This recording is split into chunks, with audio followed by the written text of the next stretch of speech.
الله أكبر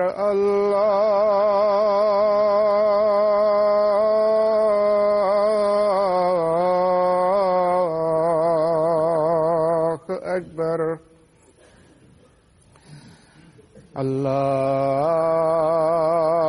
الله أكبر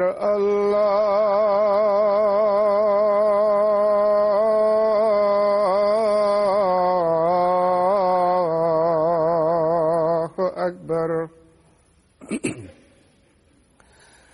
أشهد أن لا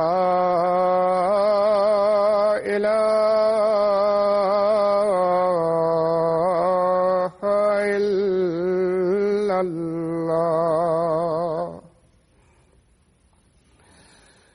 أشهد أن لا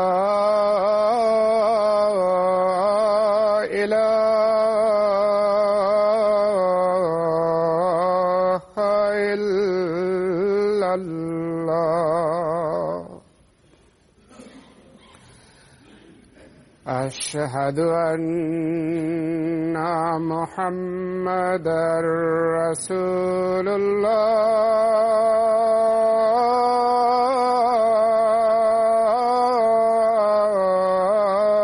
الله أشهد أن محمدًا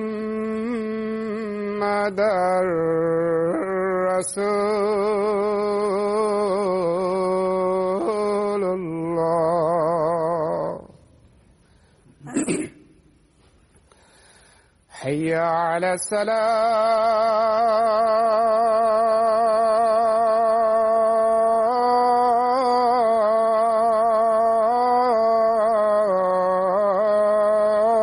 الصلاة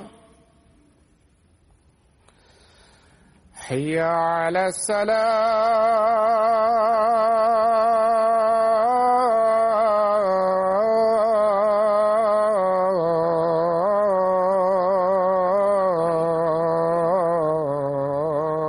الصلاة حي على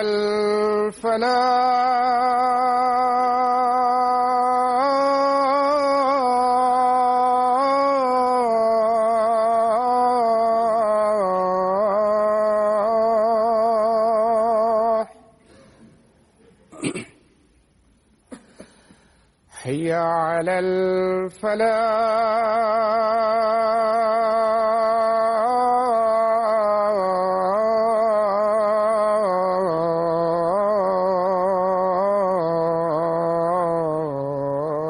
الفلاح الله أكبر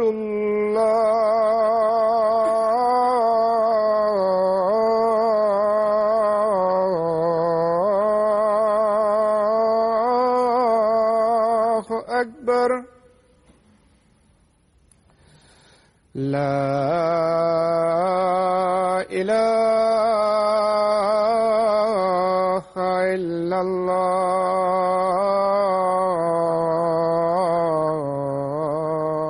الله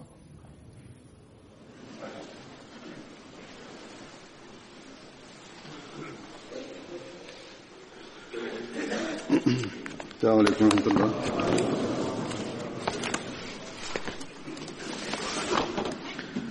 أشهد أن لا إله إلا الله وحده لا شريك له وأشهد أن محمدًا عبده ورسوله أما بعد فأعوذ بالله من الشيطان الرجيم بسم الله الرحمن الرحيم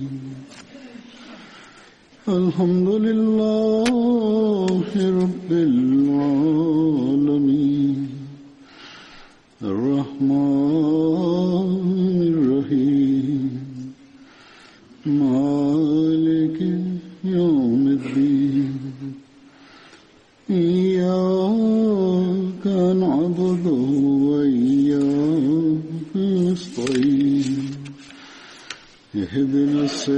الصراط المستقيم صراط الذين أنعمت عليهم غير المغضوب عليهم ولا الضالين.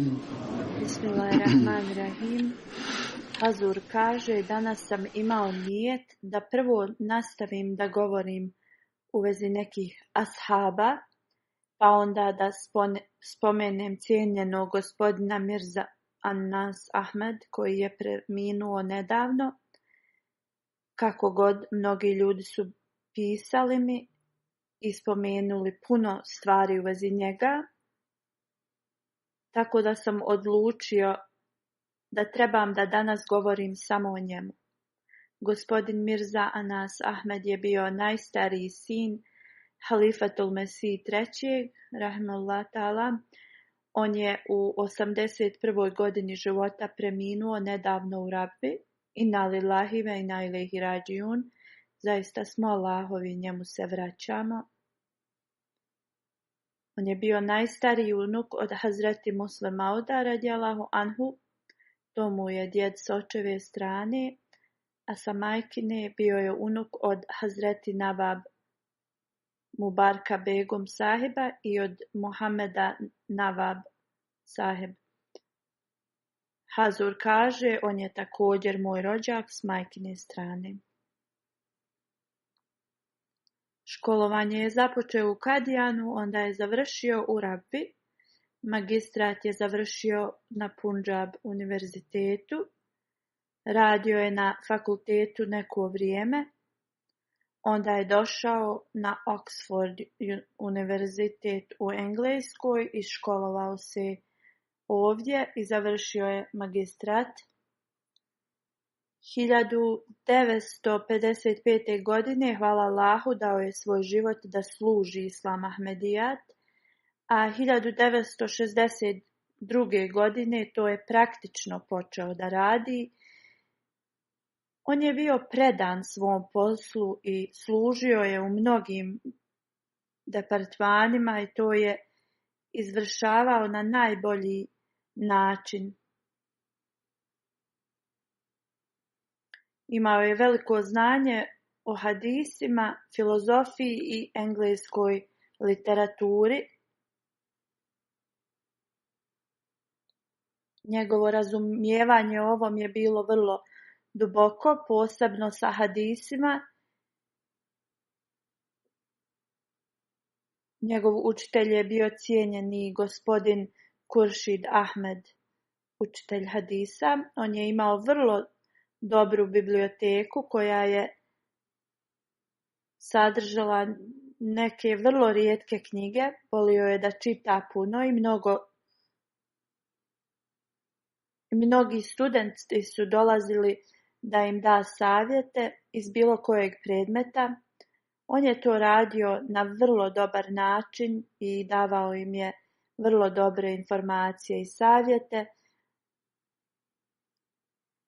Znači, on je imao toliko puno knjiga o hadisima i kupovao bi je u raznim knjižarnicama širom svijeta.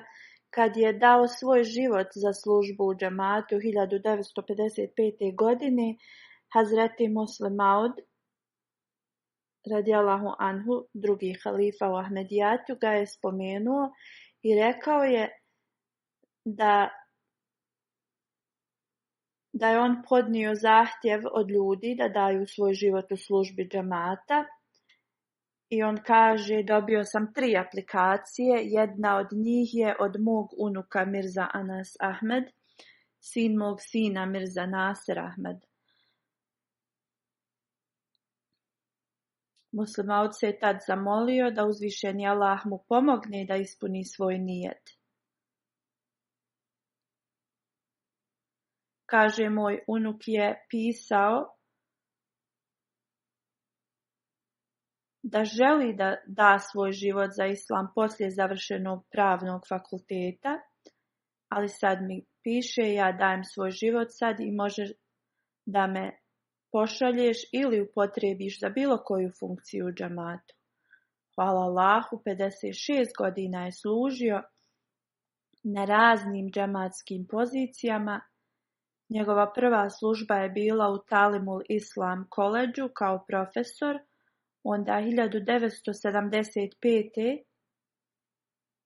prešao je na drugu poziciju. Također je bio privatni sekretar Halifatul Mesih III. Rahmetullah i onda je bio privatni sekretar i Halifatul Mesih IV. U toku njegovog prvog putovanja u Europu.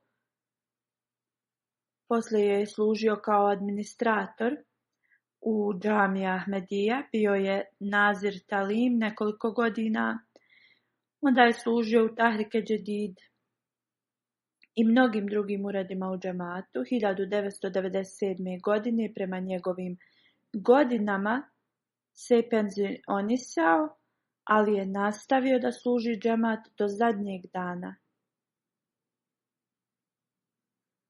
Imao je priliku da služi u Hudamul Ahmedija i Ansarullah. Preveo je Brahini Ahmedija i Mahmud Kiamin na engleski i trenutno je radio na 3 različite knjige u provjeravanju engleskog prevoda. Hazur kaže, kad su naše škole postale nacionalne, onda je džemat započeo naše škole pod Nazir projektom. On je bio glavni za ovaj ured. Bio je član raznih projekata kao Nur projekat. To je da knjige hadisa se štampaju sa prijevodom i komentarima. Hazur kaže, kad je migracija iz Kadijana počela, Hazreti Muslim Maud je spomenuo jedan događaj. Ovaj događaj je bio u vezi Hazreti Muslim Mauda, ali pošto spominje Anis Ahmeda Sahiba, spomenut ću ga. On piše, kad smo otišli iz Kadijana, rekao sam svojoj porodici, dobit ćete istu količinu hrane iz zajedničke kuhinje, kao i drugi ljudi, jer tad je novčana situacija bila vrlo teška.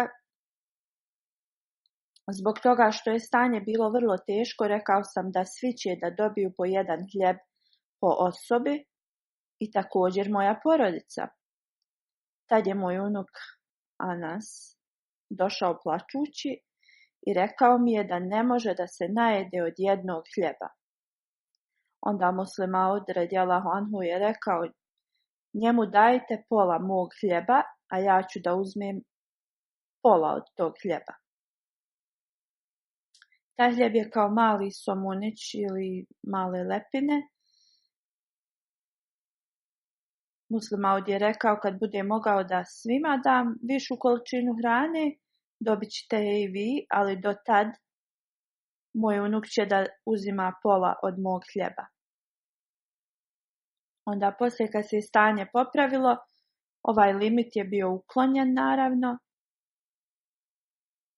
Muslim Maud kaže, ne samo da uzgoj žitarica i hrane se popravio, ali i sa drugih strana se situacija poboljšala.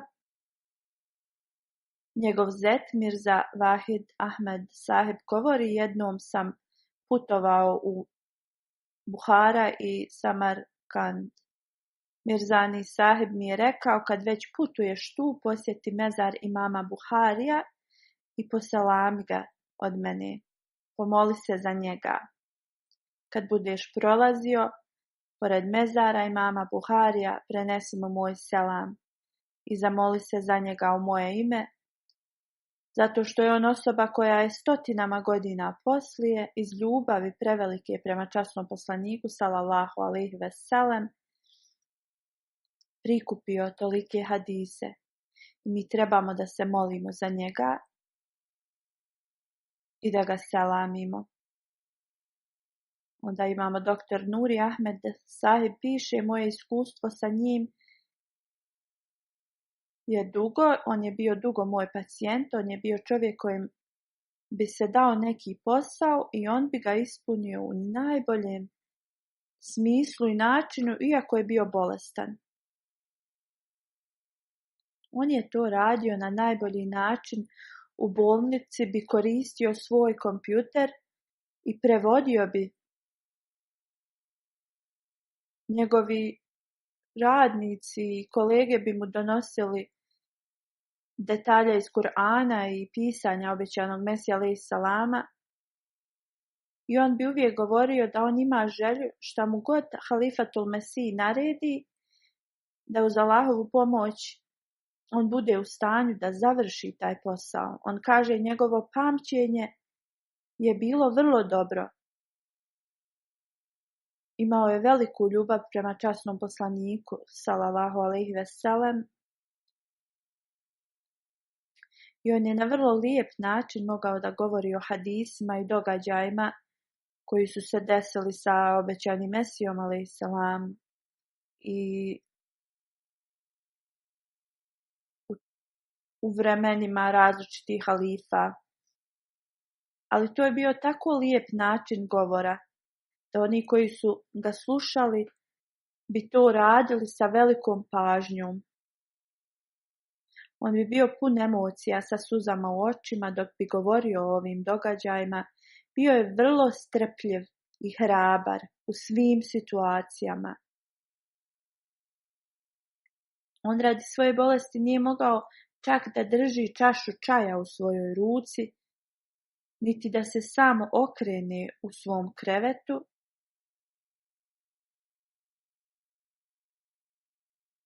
Ali njegov rad je uvijek bio završen. On je bio vrlo skromna i pobožna osoba.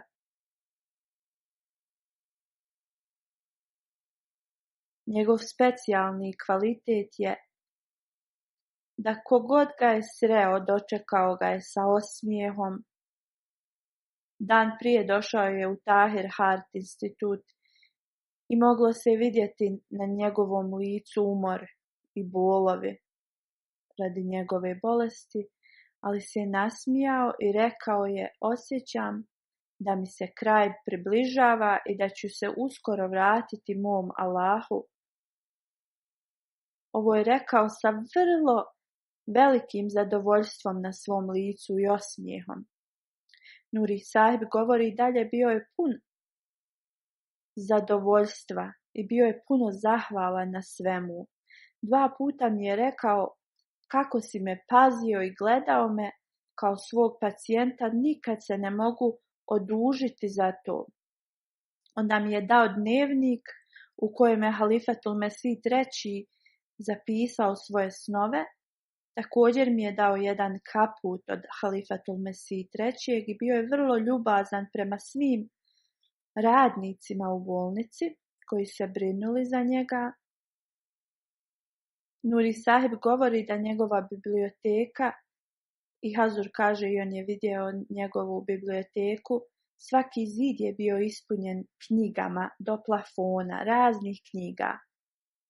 Knjige su ove bile iz raznih nauka i on kaže, on mi je rekao da je pročitao sve te knjige. Gospođa Nudrat, kćerka od Mir Daud Ahmed Rahmetullah, kaže, kad sam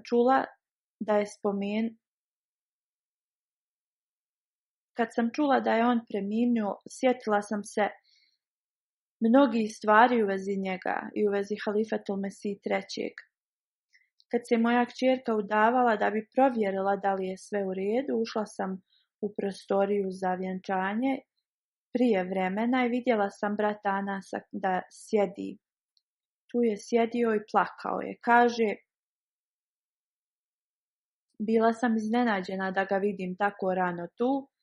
Kad me je pogledao, rekao mi je, tvoj mi otac puno nedostaje na ovom danu i došao sam ovdje da se molim za vas.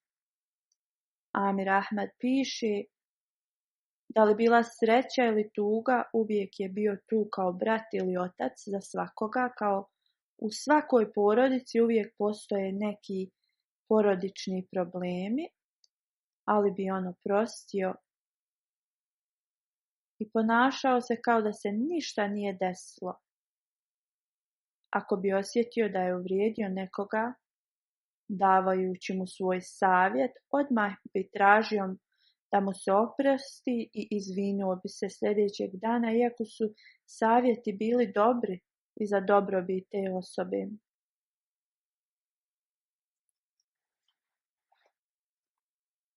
Muniruddin Šems sahib, on služi kao vakilul tasnif, piše: provodio sam puno vremena sa njim. Iako je dosta stariji od mene, bio je uvijek dobar i nježan. Nikad nisam osjetio ovu razliku u vezi njegovog znanja ili što je bio stariji. Kad bi mu god zatražio pomoć u prevođenju, uvijek bi mi pomogao. I kad bi mu davao nešto da nam pomaže, on bi uvijek tražio još više posla i uvijek bi slao salame halifi. Ko bi god išao ili pisao, on bi uvijek govorio posalamite mi Hazura i pitao bi uvijek da li je halifa zadovoljan sa mojim radom.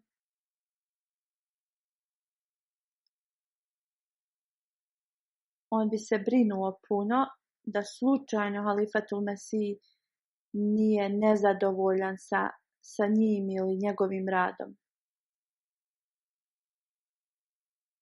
Svaki posao bi sa zadovoljstvom završavao što prije moguće i u svojoj bolesti.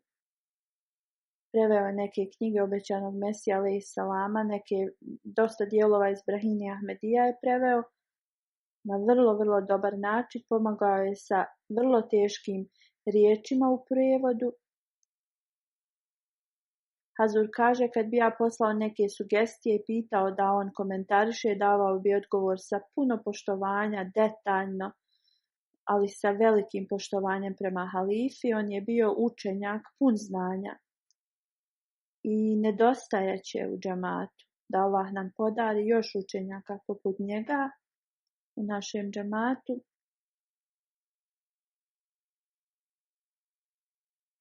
Hazur kaže, jedan od kvaliteta koji su svi spomenuli jeste da bi puno poštovao i cijenio misionare i uvijek bi ih savjetovao u vezi znanja. Hafiz Muzafer Ahmed sahib, koji je dodatni nazir Islahi Iršad Mukamin Rabba, piše, on je bio čovjek koji je imao puno kvaliteta i ljubav prema uzvišenom Allahu i poslaniku sallallahu alejhi ve sellem. Put znanja, ali je bio vrlo nježan i pobožan. Izvršavao je dužnosti prema Allahu i čovječanstvu na najbolji način. Brinuo se za siromašne ljude kojima je briga bila potrebna. Nikad nije vratio siromašnu osobu, pa čak ako bi morao i da posudi novac da bi im pomogao. On je bio učenjak i uvijek imao želju da poveća svoje znanje. I radio je vrlo naporno na tome. Jednom je spomenuo da sve knjige obećanog Mesija alejhi salama prvi put je pročitao poslije 10. razreda u toku školskog odmora.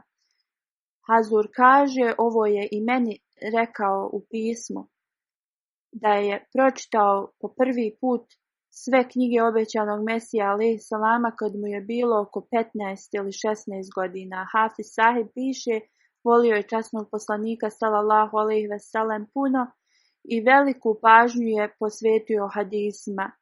Radi ove ljubavi on je usavršio arapski jezik i čitao je komentare u vezi hadisa na arapskom jeziku. Ali osim hadisa proučavao je mnoge druge knjige. Sahih Buhari je naučio od Kuršid sahiba i prije nego što bi odlazio na posao kad je radio na fakultetu, prvo bi zastao kod njega i učio hadise. Vidjeli bi njegov automobil ispred njegove kuće. Poslije toga je pročitao Sihaj i Sita, 6 autentičnih knjiga hadisa, mnogo knjiga i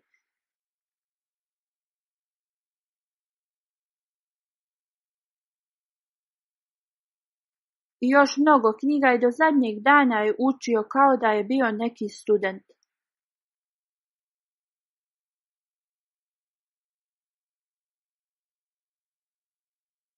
Opet su također i ova osoba je spomenula njegovu biblioteku i kako je imao mnoge knjige i koje su bile i rijetke knjige i razne knjige o hadisima. Volio je da uči i da također prenosi svoje znanje na druge kroz razgovore i diskusije. Hazur kaže, kad sam započeo tim da prevodi Siha i Sita, prevod 6 autentičnih knjiga hadisa, to je bio novi projekat pod imenom Nur fundacija. Cilj je bio da prevodu ovo na urdu i ištampaju. Hafiz sahib je govorio u vezi ovoga da je Anis sahib bio jedan od članova ovog tima. Iako imao mnogo drugih obaveza, uzeo je na sebe da prevodi najteže dijelove ovih knjiga i sa slabim zdravljem je nastavio i preveo je veliki broj hadisa i ovo će da bude pamćenje na njega. Ljubav prema hadisima se mogla da vidi kad je radio Darsil hadis u toku Ramazana, predavanja iz hadisa.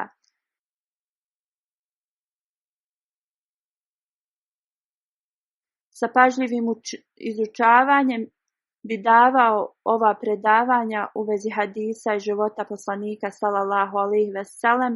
Imao je posebnu emociju kad bi govorio, u njegovom glasu se moglo da osjeti ljubav.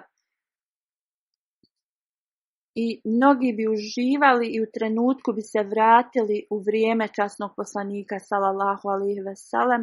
Imao je čast da na Dželsi Salani u Rabbi održava govore. To mu se urezalo u njegovo pamćenje.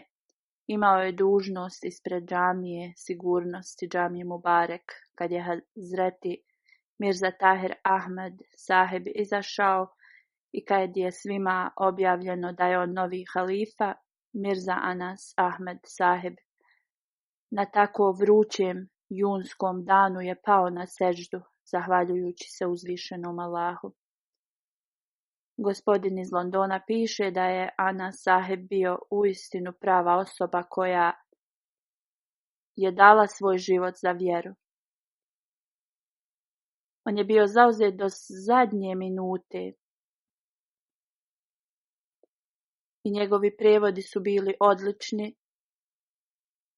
Onda bi našao pravi izražaj, satima bi sjedio i tražio pravu riječ za prijevod. Bio je pun poslušnosti. Njegovo ponašanje je bilo da je potpuno bio predan islamu. Halid sahib iz ruskog ureda u Londonu piše, kad bi god mi naumpao Anis sahib, osjećao sam da je njegov kvalitet bio ispunjen kroz riječ časnog poslanika sallallahu alejhi ve sellem. Te riječi su da trebamo da tražimo znanje od rođenja do smrti. Mija sahib je volio da izučava razne nauke, uvijek se je trudio da nauči nešto novo. Nikad ne bi propustio priliku da nešto nauči, ali hadisi su bili njegova omiljena tema i nauka. I također učenje stranih jezika je volio. Gostoprimstvo je bilo njegova velika osobina. Kad je jednom predsjednik džamata iz Rusije došao u Rabbu da pomogne sa ruskim prevodom časnog Kur'ana, on kaže, imao sam priliku da radim sa njim. Ovaj gost iz Rusije je boravio u kući za goste i jednog dana tražio je hranu koju on voli. Tad ta hrana nije bila dostupna ili se bila potrošila. Kad je rečeno Mija sahibu da je gostu bila potrebna ta hrana, on je mi rekao, ovo je vrlo važan gost i treba da se pobrinemo za sve njegove potrebe. Dao je svoj novac i rekao je, ako mu išta drugo treba, obavezno da se to priušti. I poslije smo mu rekli da je sve u redu ali je nastavio da pita često u vezi ovog gosta. Muhamed Salik Sahib, misionar iz Burme, piše, jedan student iz Sri Lanke, on se zvao Munir Ahmed, tad je studirao u medresi Džamija Ahmedija Rabba, on sad radi u Sri Lanki kao misionar. U toku njegovih studija u Džamiji Rabbi razbolio se radi prevelike vrućine. On kaže da je Anas Sahib dolazio i pitao u vezi njega, kao da je to neko bližnji njegov. U to vrijeme on je služio kao administrator medrese. Misionar iz Amerike Shamshad Sahib piše, imao je veliku žar za tablikom, širenjem vjere i govorio je misionarima da uče što više mogu i on je uvijek imao knjige u svom uredu naslagane na njegov stol. Često je čitao Sahih Buhari i poslije bi razgovarao o ovome sa misionarima. Misionar iz Gane piše, imao sam priliku da radim u departmanu za štampu 12 godina kao urednik za Tahrike Jadid magazin na engleskom jeziku. Naučio sam mnogo stvari od njega.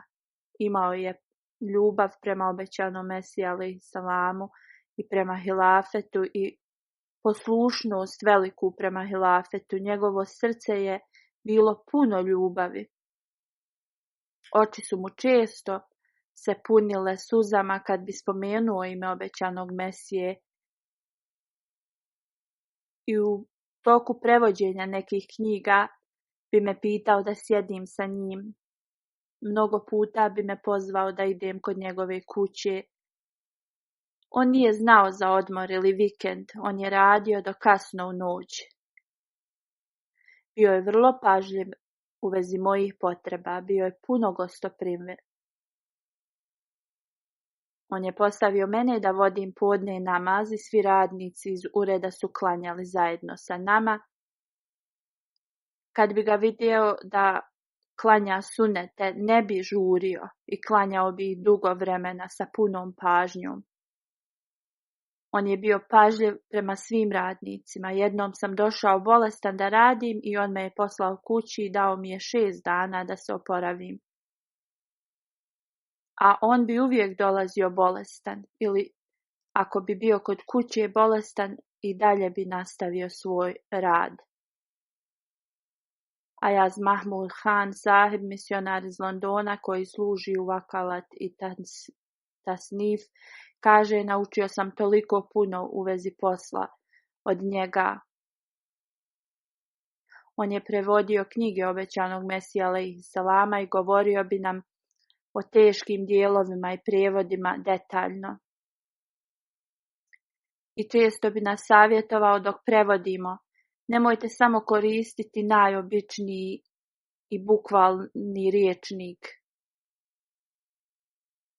Rekao je da trebamo da nađemo sličnu riječ onoj koja je korištena u originalnom tekstu, tako da ne smanjimo status obećanog Mesija alejhi salama. Onda moramo da se trudimo da nađemo pravilnu riječ i da prenosimo ispravno značenje njegovih riječi. Volio je da prevodi i to bi radio i kad bi bio bolestan. Često je govorio, zbog moje bolesti moja brzina rada je vrlo spora.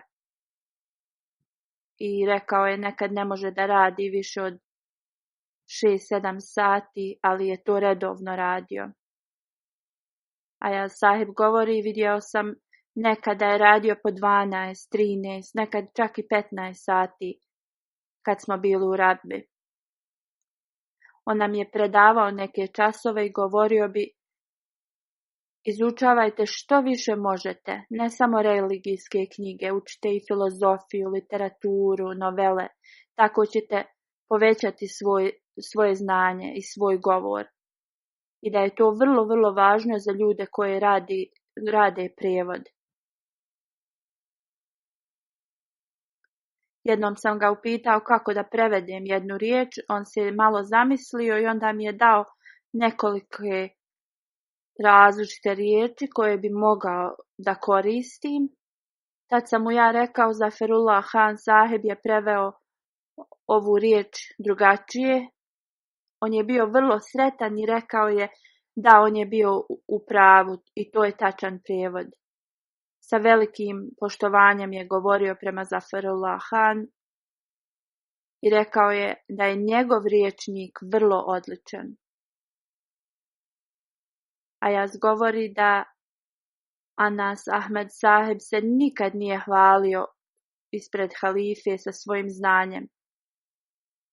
Iako bi mu bilo rečeno da je Hazur rekao nešto drugačije nego što je on rekao, on bi odmah rekao da Hazur je u pravu i uvijek bi nas savjetovao da halifino mišljenje je uvijek u pravu i tačno i da ga mi trebamo da slijedimo. Šejk Nasir sahib koji radi u ruskom uredu kaže, radio sam 16 godina sa Anis sahibom i naučio sam mnogo toga od njega. Bio je vrlo dobar prijatelj. I nikad nije učinio da se osjeća manje od njega. Bilo radi čega, da li to bilo zato što je on stariji ili zato što on ima više znanja, on bi mi govorio da se osjećam kao da je on njegov roditelj. Bio je dobar sa svim radnicima. Ako bi dobio neki komentar radi moje greške, on bi mi se obraćao vrlo fino prema meni, ali sljedeći dan bi došao i pitao me da li sam ja u redu. Ja sam mu odgovorio, Mija sahib, nisi ništa ni uradio da se ja osjećam loše. Kad je bio ljut, ne bi govorio. I mi smo znali da nije sretan, ali čim bi mu telefon zazvonio, on bi odmah to ostavio po strani i izbacio bi iz svog srca i prešao bi na sljedeću stvar. Dao bilo koji zadatak, odmah bi sazvao sastanak i tražio bi savjet od svojih kolega da isplaniraju kako bi to završili što prije i na najbolji način. Iako je često bio kod kuće i bio je bolestan, trudio se uvijek da završi svoj posao što prije. I nekad radi bolesti, kad nije dolazio u ured, on bi pozvao radnike iz ureda u njegovu kuću i tu bi nastavio da radi. Za njega nije postojao praznik ili odmor. I dok bi bio bolestan u krevetu, on bi nastavio sa poslom. Nekad bi dolazio na biciklu sa mnom na posao. Amir Majid sahib govori, imao sam priliku da služim sa Anas sahibom. On je bio kompletno poslušan, u potpunosti je bio poslušan hilafetu. Kad bi pisao pismo Hazuru ili ako bi trebao da nešto faksira, on bi bio pun emocija. I kad bi imao neku obavezu, a razbolio bi se, bio je vrlo zabrinut. Zato što nije mogao to odmah da uradi.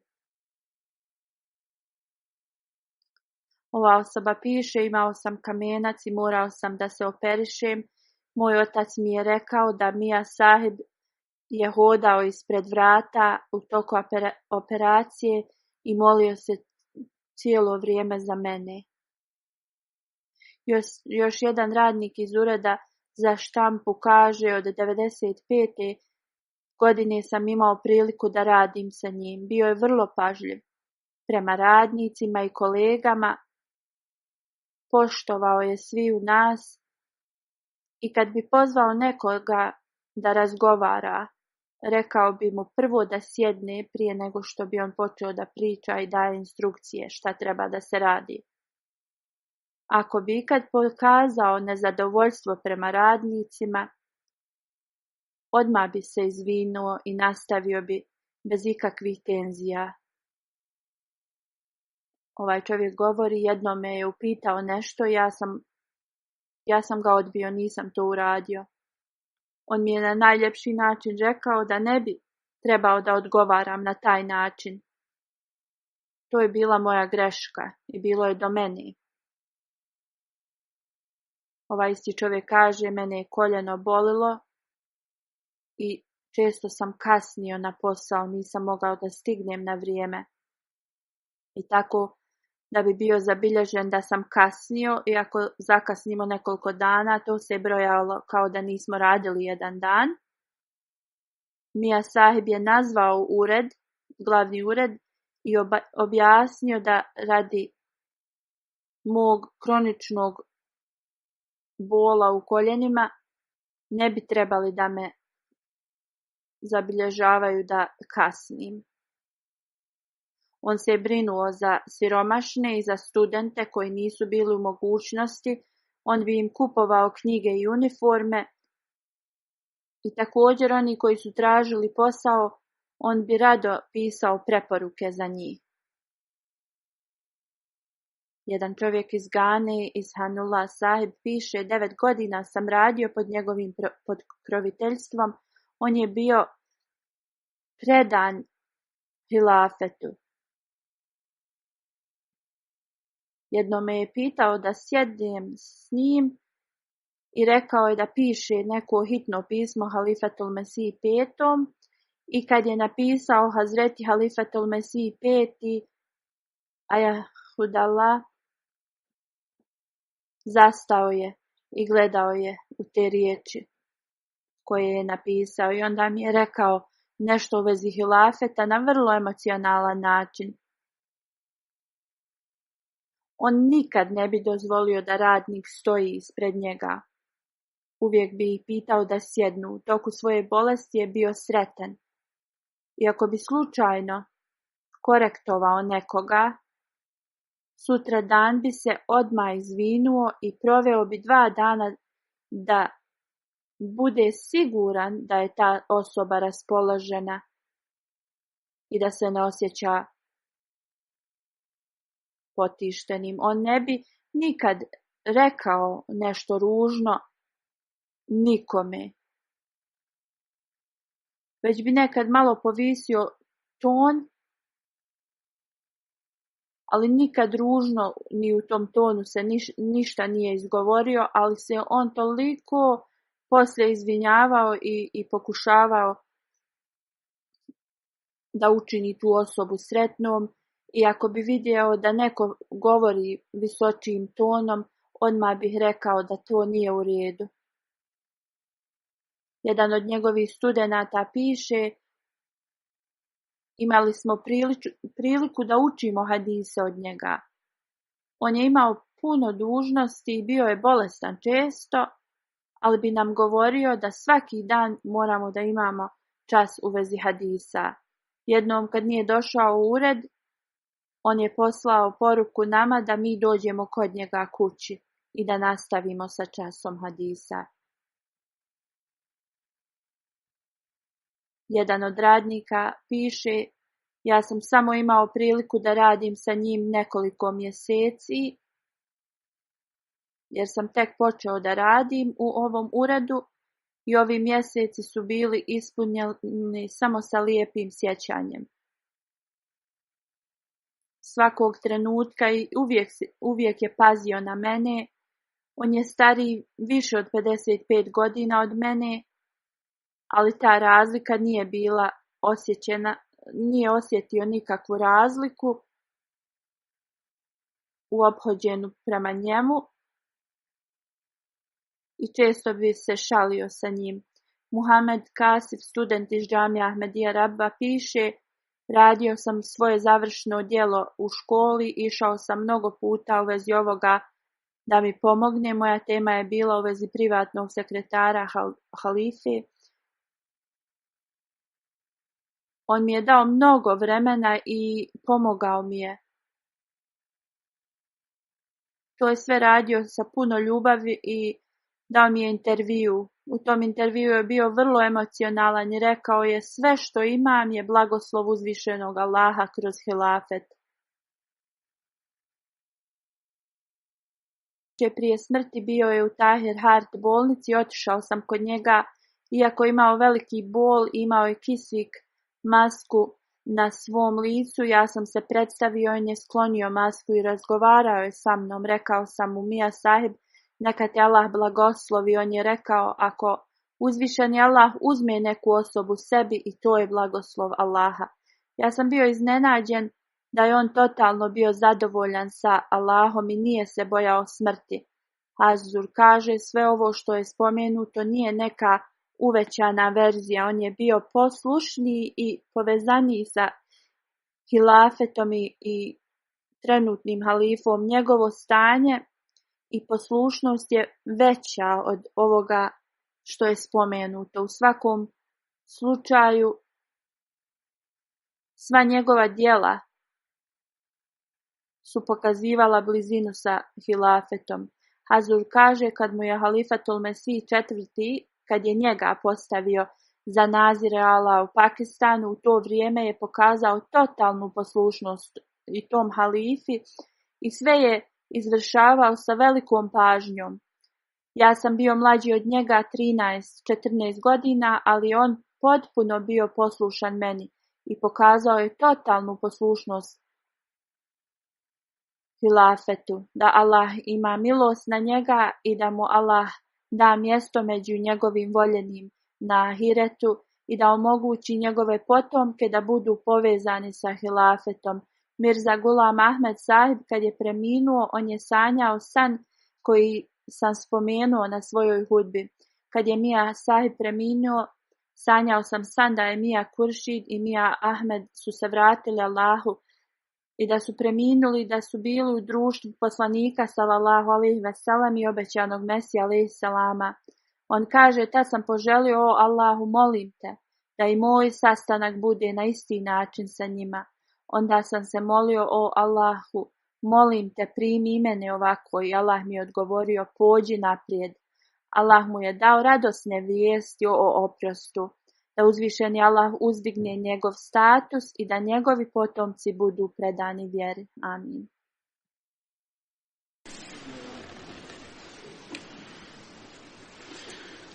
Alhamdulillah, alhamdulillah, nahmaduhu wa nasta'inuhu wa nastaghfiruhu wa nu'minu bihi wa natawakkalu alayhi wa na'udhu billahi min shururi anfusina wa min sayyiati a'malina. من يهده الله فلا مضل له ومن يضلل فلا هادي له ونشهد أن لا إله إلا الله ونشهد أن محمدا عبده ورسوله. عباد الله رحمكم الله، إن الله يأمر بالعدل والإحسان وإيتاء ذي القربى وينهى عن الفحشاء والمنكر والبغي يعظكم لعلكم تذكرون. اذكروا الله يذكركم وادعوه يستجب لكم ولذكر الله أكبر.